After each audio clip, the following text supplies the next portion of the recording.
which function below has a root at x equal to -1?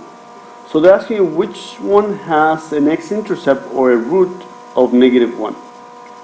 Since this is the root, or remainder theorem tells me that whenever you do the synthetic division, your remainder should be 0 if this is the root.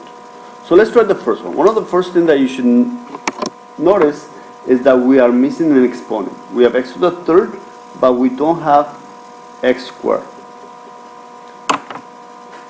We do have an x and then the number. So we have x3, x2, x1, and then the number.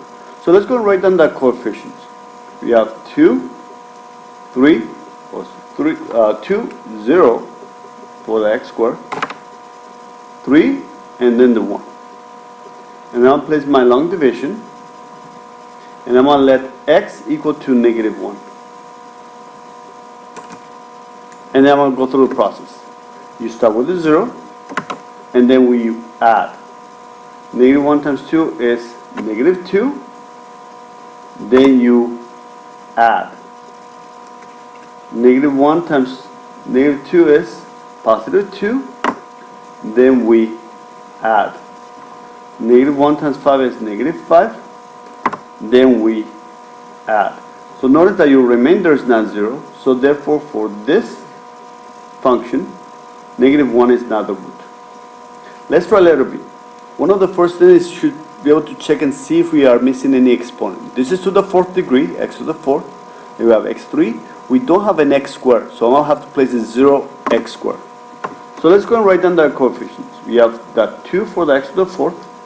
We have the -4 for the x to the 3rd. Then we have the 0 for the x squared. Then we have a 7 for the x. And then we have the 1. So I added the x squared, the 0. I'll place my long division, my synthetic division, and I'm going to let x is equal to -1. Then I start the process. I start with a 0, then you add. You multiply. -1 times 2 is -2. Then you add. -1 times -6 is +6. Then you add. -1 times 6 is -6. Then you add. -1 times 1 is -1. Then you add. Since your remainder is 0, the theorem tells you that b has a root of -1. This function has a root of -1. And since they're only asking for one answer, you can always check the C and D, but your remainder will not be 0. In this case, your answer is letter